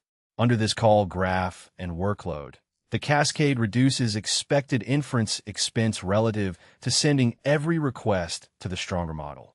This does not establish a provider-wide price, a future discount, or acceptable quality. Quality must be reported beside cost, and latency must be reported as well. If the stronger call is sequential, escalated requests experience both model latencies. Measure escalation rate and a declared high percentile, such as P95, with a fixed workload and timeout policy. A cascade that saves money while making the slowest requests unusable may be a product regression. We begin with a runnable threshold check. This deterministic artifact uses a small fixture rather than external models or consequential tools. It selects the lowest threshold meeting a target accepted path accuracy, then evaluates cascade output, escalation, agreement, truth-based quality, expected cost, and P95 sequential latency. It is a final evaluation style example, not a substitute for fitting a calibrator on a separate calibration partition. In a repository, shared schemas and reviewed records should replace the fixture and scorer, while provider-specific adapters remain outside the durable evaluation core. The code validates rows and cost inputs, evaluates each threshold by accepting rows whose confidence is at least the threshold and escalating the rest, and reports accepted path accuracy, escalated path accuracy, cascade accuracy, agreement, escalation rate, expected cost, and P95 latency. It selects the first candidate threshold meeting the target accepted path accuracy, then the assertion check a threshold of 0.76, an escalation rate of 0.25, cascade accuracy of 1.0, and P95 latency of 120.0 millisecond for the supplied fixture and target of 1.0. The assertion fails if the selected rule no longer protects the accepted path. Under the stated costs, the expected result is a threshold of 0.76, an escalation rate of 0.25, accepted path accuracy of 1.0, escalated path accuracy of 1.0, cascade accuracy of 1.0, agreement of 0.75, expected cost of 0.36, and P95 latency of 120.0 milliseconds. Cascade accuracy is truth-based. Accepted rows use the small label, and escalated rows use the strong label. Latency is sequential routing plus small model latency for every row plus strong model latency for the escalated row, with no retry or timeout in this fixture.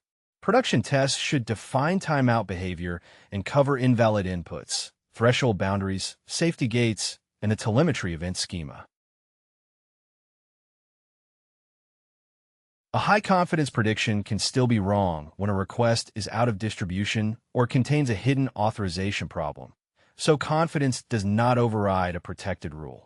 Escalation can be wasteful when a stronger model adds no useful correction.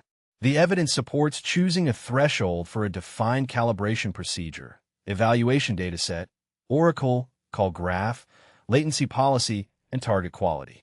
It cannot prove safety on unseen distributions, guarantee calibrated confidence after model or prompt changes, or justify removing human review from consequential decisions. For the cumulative assistant, the changing artifact is the routing and evaluation configuration. The experiment record should include the threshold calibration split, per intent gates, escalation reason, model versions, latency timestamps, timeout outcome, and Oracle outcome. The intervention matrix links difficulty to routing, malformed structure to validation, unsafe actions to policy gating, and knowledge errors to prompt or retrieval changes. AI engineers maintain the scorer and experiment. Evaluation and safety engineers define protected slices and review escalation failures. ML platform engineers instrument the call graph and tail latency. Product engineers decide acceptable latency and cost budgets. The improvement memo should report held-out quality, protected safety behavior, measured escalation, and production replay or monitoring within the latency budget. Over the next 90 days, recalibrate after meaningful model, prompt, schema, or traffic changes. Sample escalated and accepted cases. Monitor drift by intent and protected slice. And retain rollback triggers for safety, quality, cost, and tail latency regressions. We now turn to multi-objective evaluation. Choosing among baseline, verified, and cascaded real estate assistants requires more than the highest average score. A cheaper migration could retain mean answer quality while doubling rare unauthorized actions, creating a safety regression. Reject candidates that violate safety or service requirements before comparing quality, latency, cost, and user effort. Begin evaluation with constraints rather than a single blended score. Treat each candidate as a measured system, not just as a model. The evaluation record should cover quality, safety, latency, cost, and user effort.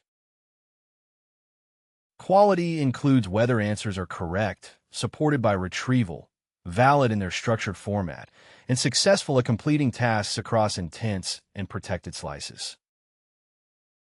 Safety measures unauthorized tool calls, policy violations, privacy failures, and unsafe escalation behavior. Latency should include both median and tail performance under a stated workload, covering routing, retrieval, validation, and tool phases. Cost covers the complete request path, including retries, verification calls, and human review when applicable. User effort includes clarification turns, rejected requests, visible waiting, correction effort, and tasks that users abandon.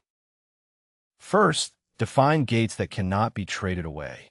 Unauthorized calendar, email, database, or listing actions disqualify the affected evaluation slice.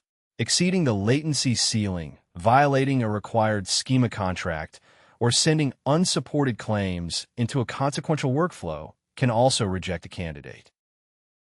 This prevents many harmless conversations from compensating for a small number of catastrophic failures.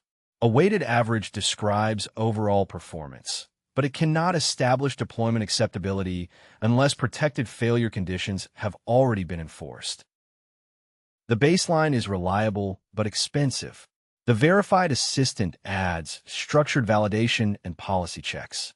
The cascaded assistant routes easy, well-calibrated cases to the cheaper path and escalates uncertain or sensitive cases. It is not automatically superior. Its routing threshold, escalation behavior, and verification overhead must be evaluated as part of the candidate. Once hard constraints have been applied, compare only the candidates that remain. After gating, candidate A dominates candidate B when A is no worse on every relevant objective and strictly better on at least one. A cheaper but slower candidate, or a more accurate but substantially more effortful candidate, may still be valuable when neither dominates the other. The set of candidates not dominated in this way is the Pareto frontier. The qualitative comparison lists 4 candidates across quality, safety gate, latency, cost, user effort, and decision status. The baseline is rejected because service limits are exceeded. The verified assistant is selected for consequential use. The cascaded assistant is selected for low-risk traffic. The unsafe migration is rejected because its authorization gate fails. The baseline is rejected because it exceeds latency and cost ceilings. The unsafe cheap migration is rejected before trade-off comparison because it fails the protected unauthorized tool use slice. The verified assistant is selected for transactions and other consequential workflows because it passes the gates and improves structured behavior and user effort, despite costing more than the cascade. The cascaded assistant is selected for low-risk informational traffic because its latency and cost advantages matter. Broader rollout waits for slice evidence confirming safe escalation and authorization. This is a portfolio decision, not a claim that one candidate is globally best. The comparison remains qualitative until the experiment repository supplies reproducible measurements. A frontier plot or comparison table should show direction clearly. Better quality and safety move upward, while lower latency, cost, and user effort move downward. Labels and values must remain understandable in monochrome and accessible text. Color should not carry the conclusion by itself. Return to the assistant after each major decision. A cascaded candidate can earn more low-risk traffic if it lowers cost without changing protected slice safety. It fails the safety gate if it increases unauthorized actions on a rare tool use slice, even when average quality is preserved. A more expensive verified candidate may be preferred for transactions when it materially reduces malformed actions and clarification turns, while low-risk informational queries use another route. Record this trade-off in the decision record rather than an unexamined scalar. Next, make the release memo explicit about who accepts each constraint and what evidence supports the choice. A useful decision memo names the owner, constraint, evidence, and fallback for each trade-off. Product may accept extra latency for transaction confirmation, but not simple listing search. Safety may require escalation when authorization is ambiguous. Platform may impose a tail latency budget because queuing affects the whole service, while finance may require a cost ceiling. Evaluation engineering must identify whether conclusions come from held-out data, replay, live monitoring, or human review.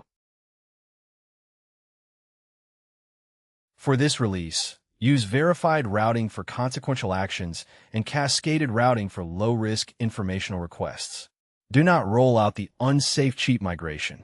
Defer expanding cascade traffic until protected slice monitoring and production-like replay provide sufficient evidence. Product owns traffic allocation, safety owns authorization gates, platform owns latency and cost instrumentation, and evaluation engineering owns reruns and drift checks. Rollback after any protected slice failure, material increase in unauthorized actions, or violation of the stated latency and cost ceilings. The intervention matrix should change with the decision. Use retrieval or prompt changes for knowledge errors, schema validation for malformed outputs, policy gating for unsafe actions, routing for difficulty, and interface changes for avoidable user effort. Preserve candidate configuration, model and prompt versions, routing thresholds, slice results, latency timestamps, cost assumptions, escalation reasons, and Oracle outcomes. This makes the choice auditable and prepares regression and ablation work. The compact artifact computes a constrained frontier and an auditable decision table from the shared experiment schema, slice fixtures, and scores. The listed imports define the repository boundary rather than a second canonical schema. Earlier experiment candidate, slice gate result, and score candidate definitions remain authoritative. The fixture loader is the shared deterministic replay fixture, and the sandbox score does not call real email, calendar, browser, database, or listing systems. This code computes an auditable constrained decision table. It records candidate metrics and gate results, reject candidates below the quality threshold, above the latency or cost ceilings, or failing protected slices, and marks eligible candidates on the frontier when no other eligible candidate is at least as good on every tracked metric and strictly better on one. The main routine scores the shared frontier fixture, applies thresholds of 0.90 quality, 800 milliseconds latency, and 0.80 cost units, verifies that verified and cascaded are eligible, and on the frontier, verifies that unsafe cheap is rejected for unauthorized tool use, and prints each decision row. The next output uses the locked companion repository fixture. This constrained comparison records eligibility, frontier status, rejection reasons, quality, latency, cost, and user effort for 4 candidates. The unsafe cheap candidate is excluded before comparison because it fails the protected authorization slice. The baseline is rejected by the service constraints. Verified and cascaded remain on the frontier, but serve different traffic classes. Verified execution is selected for consequential workflows, while cautious cascade routing is used for low-risk informational queries. Expanding cascade traffic weights for production like replay and protected slice monitoring. Production hardening requires pinned dependencies, the repository's shared schemas and scores, confidence intervals, or other uncertainty reporting where appropriate, slice-level gates, deterministic test fixtures, configuration versioning, and replay against held-out and production-like traffic. The example does not estimate uncertainty, model tool authorization by itself, or prove that a candidate remains safe after distribution shift. Provider-specific model, routing, and tool adapters belong outside this frontier calculation and must map their results into the canonical schema. Know what the evidence supports. This method supports a deployment choice among measured candidates under stated constraints. It does not prove universal safety, establish causation for an improvement, or justify deleting human review from consequential decisions. A frontier can change when traffic mix, thresholds, prompts, schemas, tools, or cost assumptions change. A cascade may be excellent for listing searches, yet unsafe for an ambiguous request to contact a landlord. Aggregate results must therefore be accompanied by intent, authorization, and protected slice results. The measured improvement memo should record the selected candidate, rejected alternatives, hard constraints, frontier evidence, known failure conditions, rollback triggers, and owners. Over the next 90 days, recalibrate routing after material changes, sample both accepted and escalated cases, inspect drift by intent and protected slice, and rerun the constraint comparison when quality, safety, latency, cost, or user effort moves materially. This turns competing objectives into an auditable operating decision rather than a persuasive average. Let the cheap path earn traffic only after it passes non-negotiable gates. Compare the survivors on the Pareto frontier and document whose constraint explains the final choice. A mature improvement memo states what improved, what was protected, what became worse, and what evidence will trigger reconsideration. Regression and ablation analysis. The migration appeared successful until the team asked which intervention preserved quality and authorization safety, and what each intervention broke. In this synthetic illustrative migration experiment, average task quality stayed nearly unchanged, but rare unauthorized contact actions doubled from 1 of 20 cases to 2 of 20. These figures apply only to this migration experiment, not to the ablation fixture or production. Their denominator and provenance are explicit. The deployment decision, therefore, had to identify which intervention produced each gain, which safeguard prevented the dangerous tail, and whether the evidence changed or validated the multi-objective decision. The aim is to move from observing an improvement to testing what caused it. An evaluation result describes a difference, while ablation analysis tests an explanation for that difference. The candidate release combined re-ranking retrieved listings, adding verification before tool use, and revising the instruction prompt. An improved combined system does not by itself show whether re-ranking fixed retrieval errors, verification blocked unauthorized actions, or the prompt changed request interpretation. The practical objective is to prove what caused an improvement and what it broke. Record the migration experiment, baseline, complete candidate, and ablation variants separately. Label every dataset, denominator, model version, retrieval index, tool schema, policy configuration, decoding setting, and test set membership. The question is not whether one aggregate score is higher. It is whether removing one intervention changes the relevant held-out behavior while the other conditions remain fixed. The experiment contract must name the primary decision, hard safety gates, slices, and rollback conditions before results are inspected.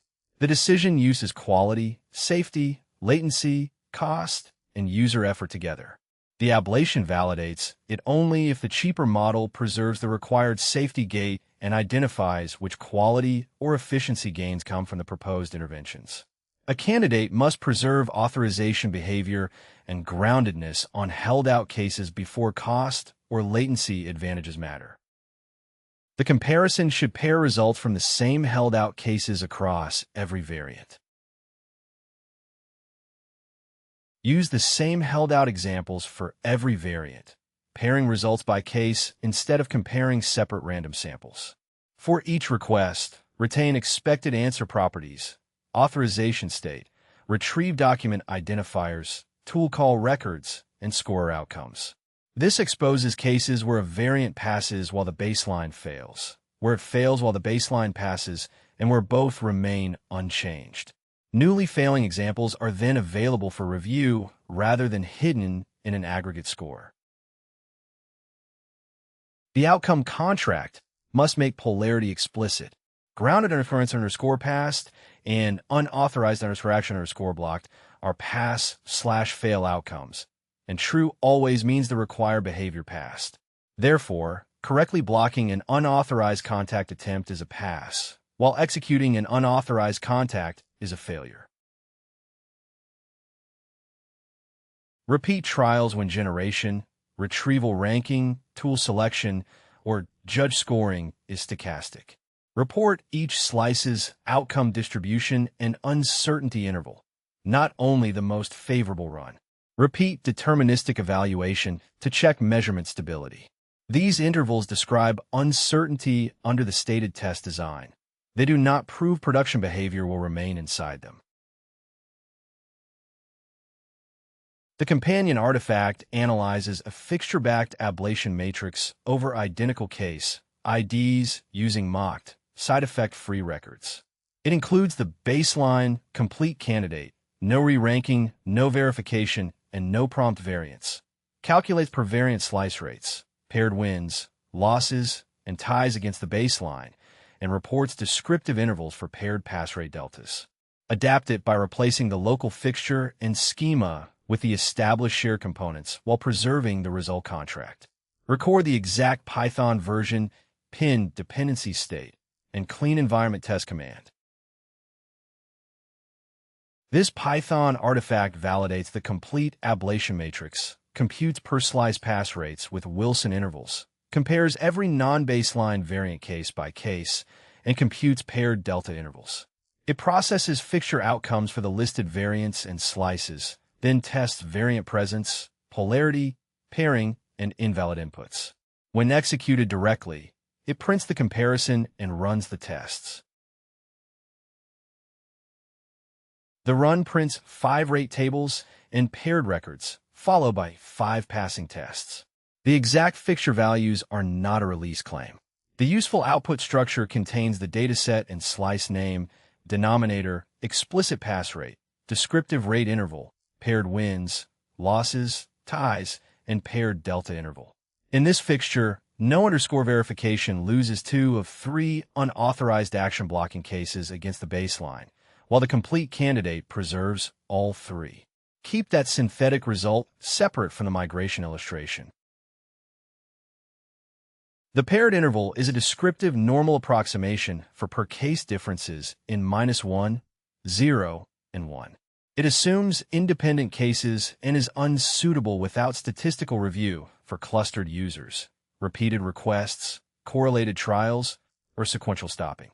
Production analysis should add paired bootstrap or design-appropriate cluster analysis, evaluator versions, trial identifiers, repeated seed summaries, and links to reviewed examples.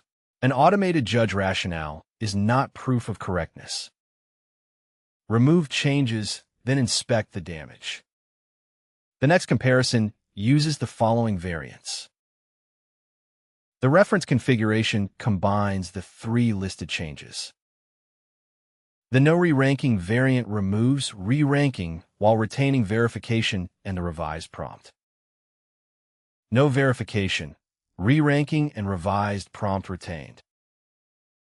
No prompt change, re-ranking and verification retained. Baseline, none of the three changes. Removing one change at a time is the cleanest first experiment, but it is not always sufficient.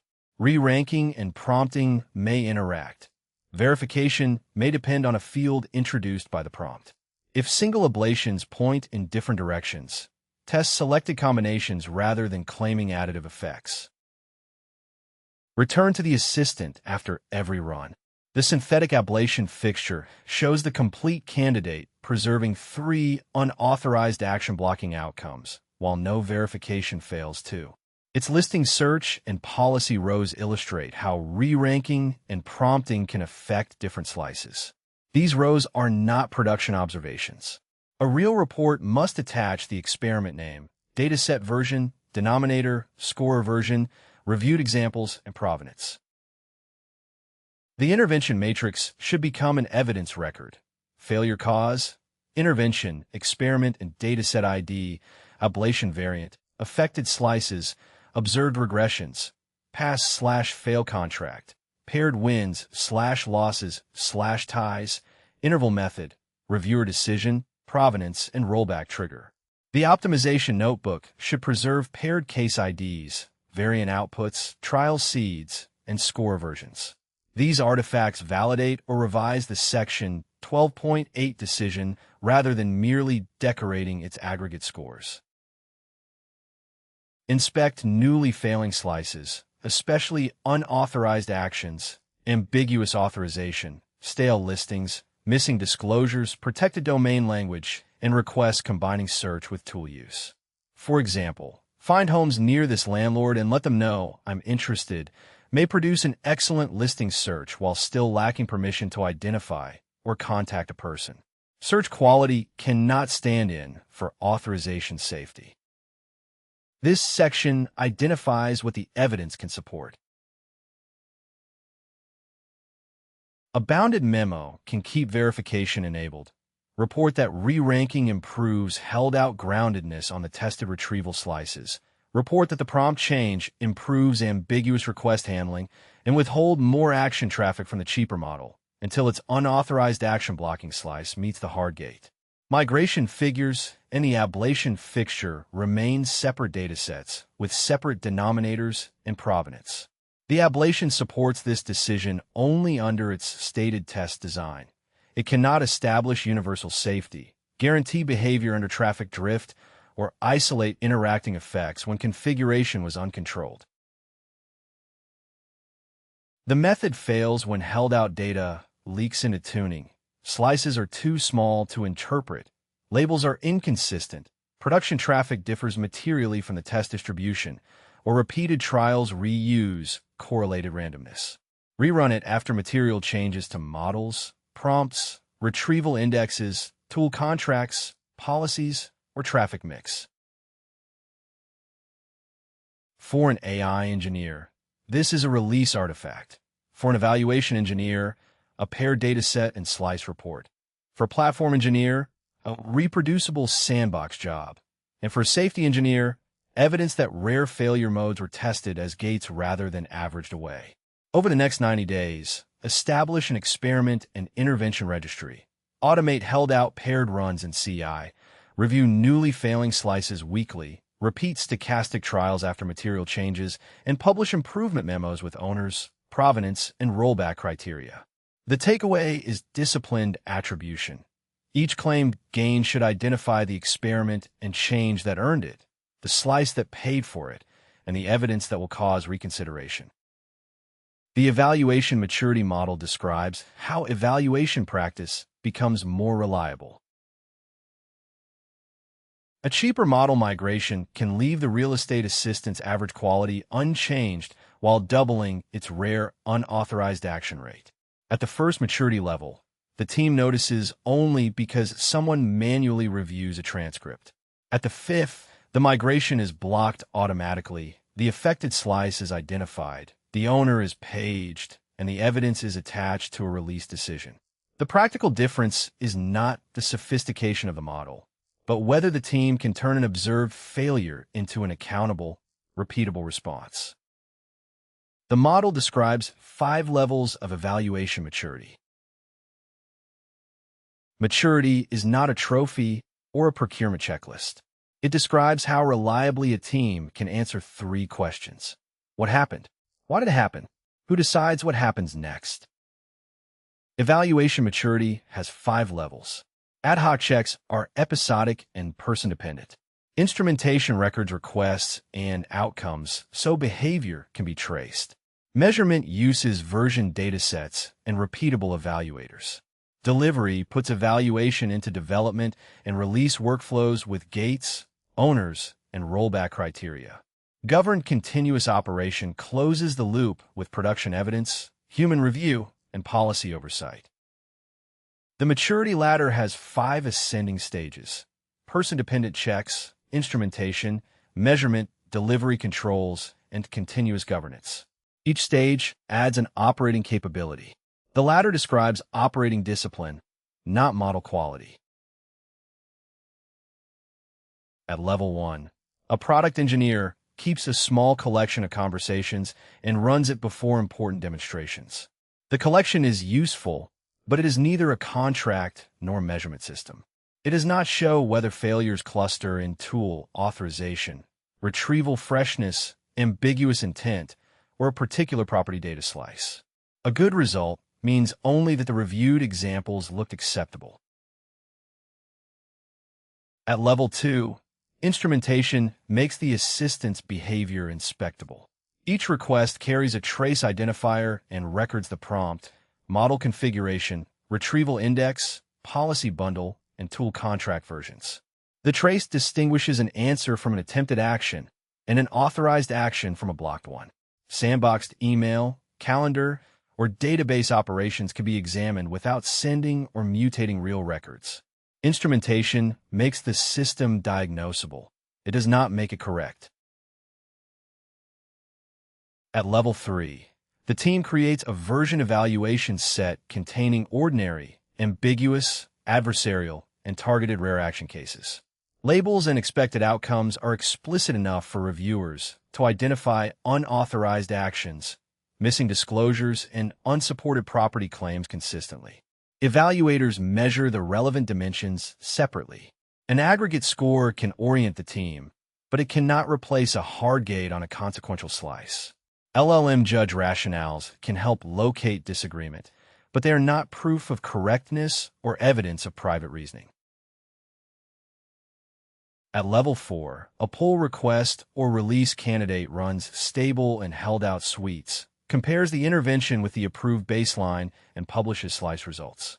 A change may be accepted for answer traffic while remaining ineligible for action traffic. Thus, a cheaper model may preserve average answer quality, yet fail the unauthorized action gate. The release record names the decision owner, evaluator, and dataset versions, required follow-up, and rollback condition. At level 5, production joins the evaluation loop under privacy and access rules. The team samples eligible traces, sends uncertain or high-impact cases to human review, monitors shifts in request mix and failure slices, and feeds confirmed cases into controlled dataset updates. Governance determines which changes require review, when exceptions expire, and which incidents trigger a pause rather than another prompt adjustment. The program is continuous because the evidence changes, not because every new tool is automatically adopted. Find the next bottleneck. Choose what currently prevents the next trustworthy decision. If tool calls cannot be reconstructed, improve instrumentation. If calls are traceable but representative cases are missing, construct the dataset. If labels disagree, resolve evaluator and rubric issues before automation. If scores exist but releases ignore them, integrate delivery controls. If test results are stable while production failures change, invest in sampling, drift detection, or governance. Sequence work around the diagnosed bottleneck. A sophisticated dashboard cannot repair an undefined authorization label, and a judge cannot compensate for missing held-out cases. After the cheaper model migration, the immediate bottleneck is a reliable unauthorized action slice with explicit expected behavior, paired runs, and a release gate, not another model comparison. The intervention matrix records the diagnosed cause, proposed fix, affected slices, hard gates, owner, and evidence required for promotion. The optimization notebook remains useful for comparisons, but the matrix governs action. Ownership makes cadence real. Every evaluation asset needs an owner with authority to change it and a reviewer who can challenge that change. Evaluation engineers may maintain labels and slice definitions. AI engineers may own prompt, model, and tool interventions. ML platform engineers may own reproducible execution and trace retention.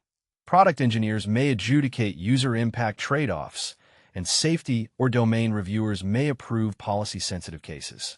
A small team can hold these roles, but the responsibilities must not remain implicit. Set cadence by risk and change rate. Run release gates for every material candidate. Review newly failing production slices on a defined weekly or equivalent operating cycle, and conduct a deeper program review at a longer interval, such as quarterly. Reassess after changes to models, prompts, retrieval indexes, tool contracts, policies, or traffic mix. Record who accepted the evidence, what remains unknown, and when the decision will be revisited. A green dashboard without an accountable decision is observation, not governance. Set maturity by consequence, uncertainty, and change, not by user count or the number of evaluation tools installed.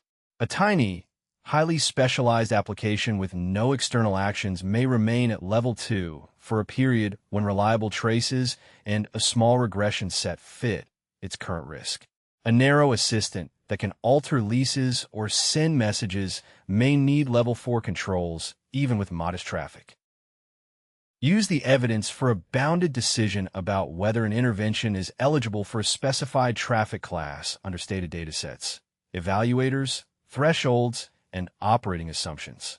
It cannot establish universal safety, prove production behavior will remain unchanged under traffic drift, or justify deployment when the relevant slice is unmeasured. Qualify the decision or collect better evidence when held-out data leaks into tuning, labels are inconsistent, samples are too small to interpret, production traffic differs materially from evaluation traffic, or the evaluator changes between variants. Aggregate scores must not conceal those limitations. A 90-day evaluation maturity roadmap. The roadmap is an accessible comparison table rather than a separate graphic. It makes the next accountable increments explicit for the real estate assistant and can be exported as assets/figures/ch12/evaluation maturity roadmap.md during repository asset creation. During days 0 to 30, the team creates the baseline and intervention registry, confirms trace fields and data contracts, and defines the unauthorized action slice and expected outcomes. During days 31 to 60, it automates held-out paired runs in CI, publishes slice results for release candidates, and records owners, thresholds, and rollback criteria. During days 61 to 90, It reviews newly failing slices weekly, repeats stochastic trials after material changes, and publishes the improvement memo with limitations and follow-up decisions. The program then receives a quarterly review. The roadmap is an accessible comparison table rather than a separate graphic. It makes the next accountable increments explicit, and its dates are not requirements for every team. AI engineers diagnose and test interventions. Evaluation engineers maintain evidence quality. Platform engineers make runs reproducible. Product engineers define acceptable experience. And safety engineers protect consequential slices from being averaged away. Over 90 days, the team can establish the registry, automate held-out paired runs, review failing slices, repeat stochastic trials after material changes, and publish an improvement memo with owners, limits, and rollback criteria. Improvements are selected and retained because later evidence supports them. The final improvement decision is documented in an improvement memo.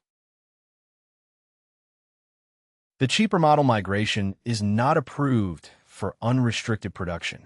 In the memo example, the paired run real is state migration 2026-07-18 shows average answer quality nearly unchanged, while latency and cost improve, but rare unauthorized actions double in the tool sandbox. Until the referenced artifacts and tests are verified in the companion repository, these figures are illustrative rather than evidence of an executed production run. The example decision is to retain the current model for tool-enabled workflows, permit the cheaper model only in a restricted, read-only traffic class, and begin a targeted authorization intervention. A score is an input to the decision, not the decision itself. The memo records what changed, what was measured, which limitations remain, who owns the next action, and what evidence would reverse the decision. The next section explains how the evidence supports that decision. The baseline is the current real estate assistant configuration, including the model, retrieval pipeline, prompt and policy layers, tool schemas, authorization checks, and sandbox behavior. The intervention replaces only the general model with a lower-cost model, while leaving the surrounding application unchanged. If prompts, retrieval results, tool routing, or retry behavior also change, this is not a clean model-only experiment. The evaluation dataset combines the stable regression set, a held-out set, and targeted slices for property search questions, listing-grounded answers, ambiguous requests, multi-turn conversations, prompt injection attempts, and tool calls involving email, calendar, or listing actions. Production-derived examples must be consented, minimized, de-identified, and reviewed for representativeness. This dataset supports claims about the tested traffic classes, not every future real estate interaction. For this illustrative run, the baseline and candidate use the same 1,200 example evaluation population, 800 stable regression examples, and 400 held-out examples. The protected authorization slice contains 200 examples, including 50 attempted consequential actions. These values show the memo's required specificity. They must be replaced or verified against the attached run artifacts before publication or release.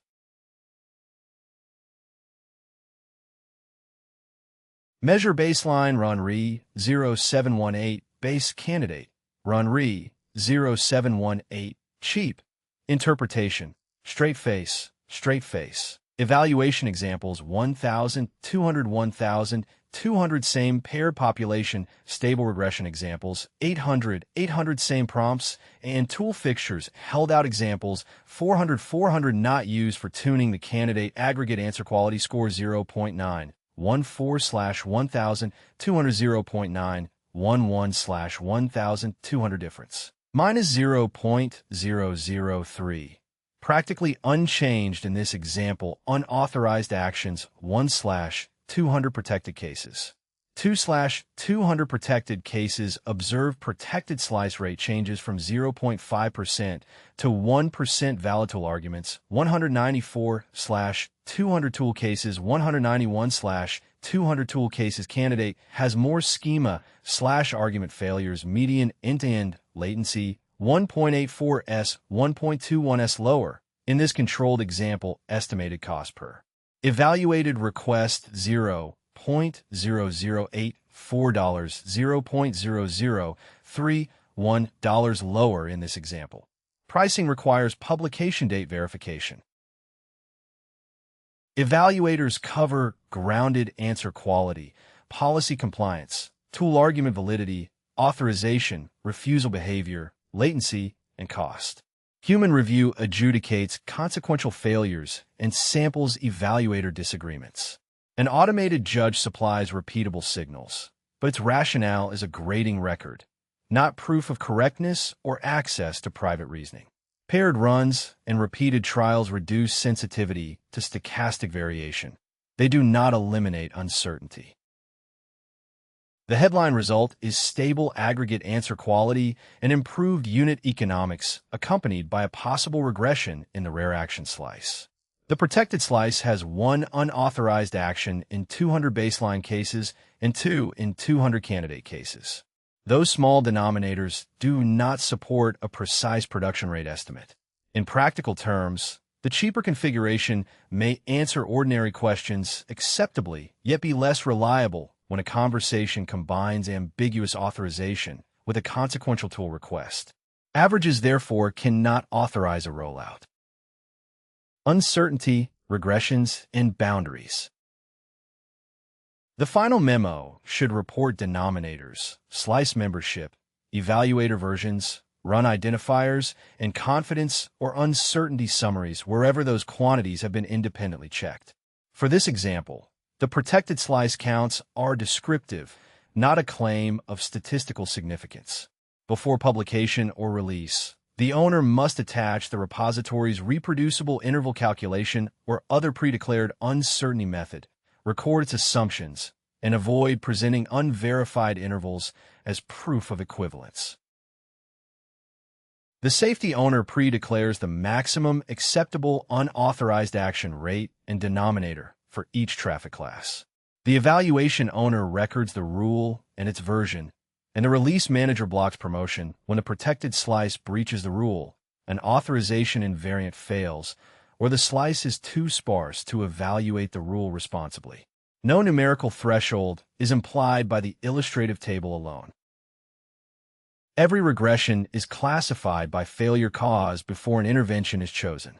Retrieval misses call for corpus, retrieval, or citation work.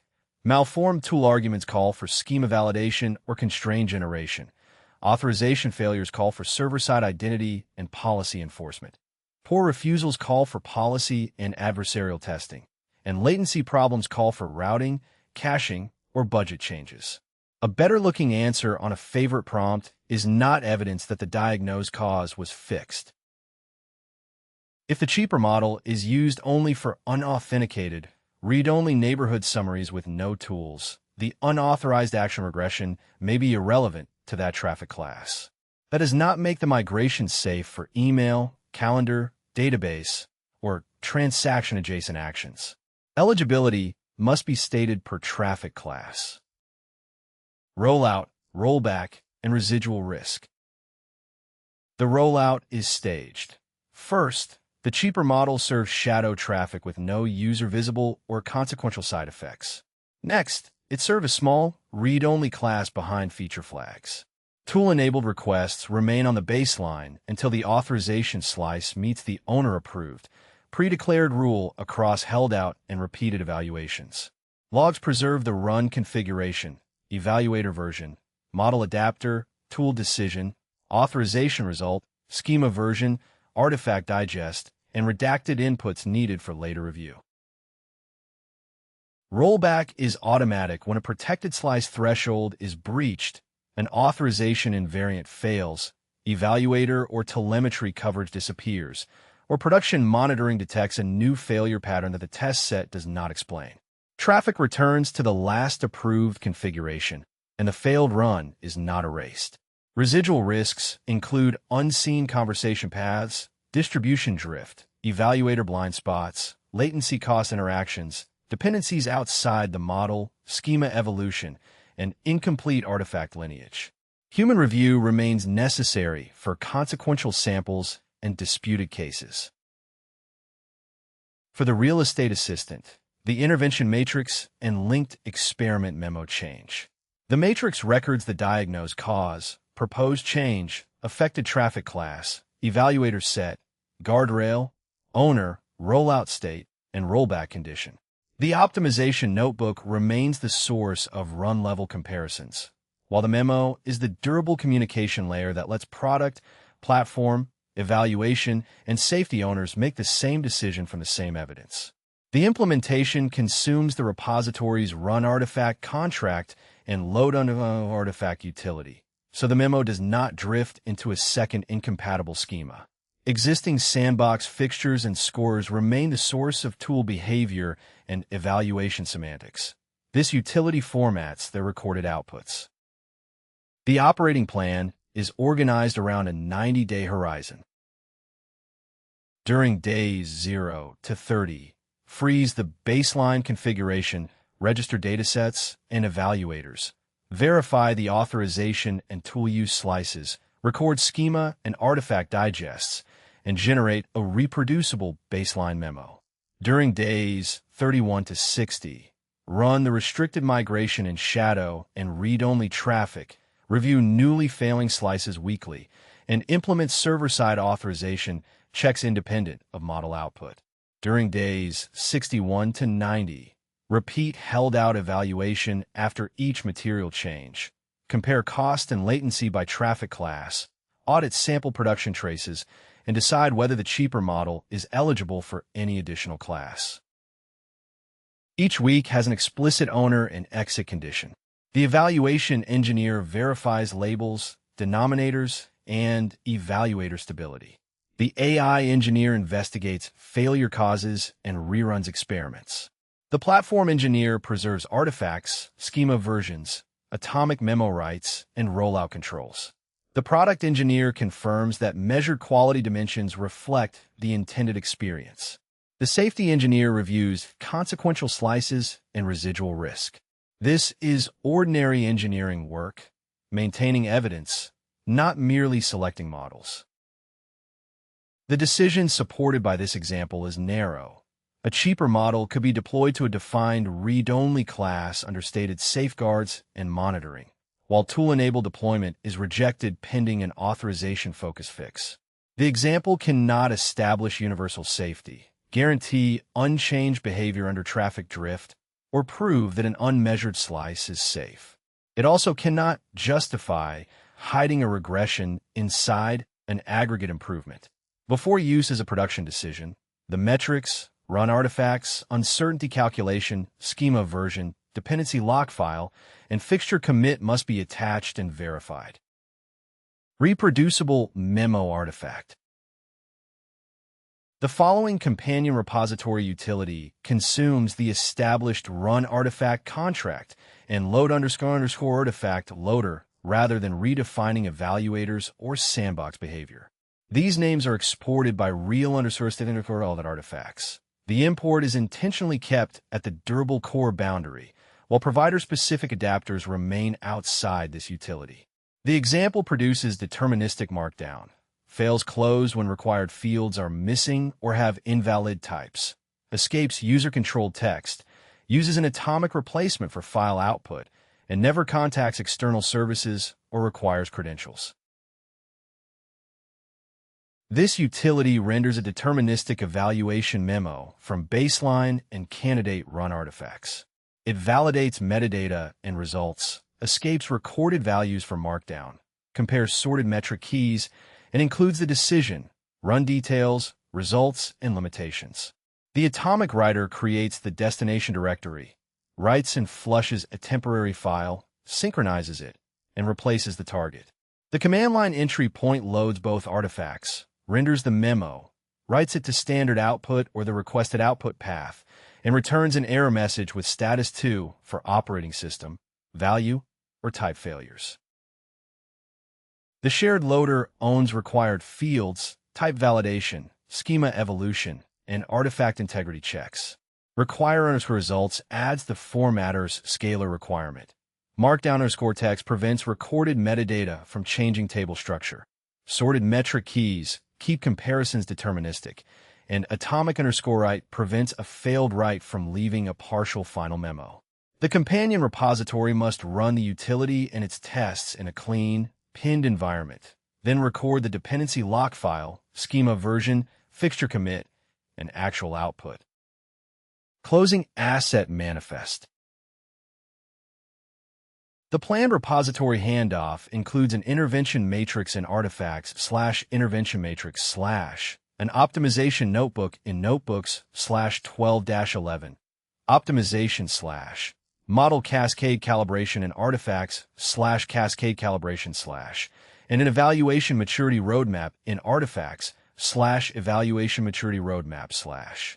The intervention matrix must include a source file, accessible caption or alt text, and verification notes. The notebook must include executable source, rendered output, an accessible narrative, and verification notes. Cascade calibration must include calibration source, assumptions, an accessible table or alternative text, and verification notes. And the roadmap must include a source diagram or table, an accessible text alternative, and verification notes.